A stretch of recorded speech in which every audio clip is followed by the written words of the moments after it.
Paano nga ba mag-register ng GCash AMEX Virtual Pay Card? I-open ang GCash app. Next, i-login ang iyong account. Then, i-click ang profile. Next, i-click naman ang may linked accounts. Sunod, i-click ang American Express Virtual Pay. Then, i-type ang iyong email address. When done, i-click ang register. Makikita mo ang American Express Virtual Pay activation successful. May matatanggap din na text ang iyong registered GCash number.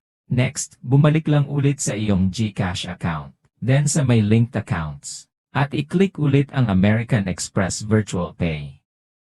Makikita mo na dito ang iyong Amex card. Ito ay naglalaman ng lahat ng information about sa iyong card. Pwede mong magamit ang Amex sa mga online transaction. Huwag pong kalimutang i-like at i-share ang ating video. Thank you for watching.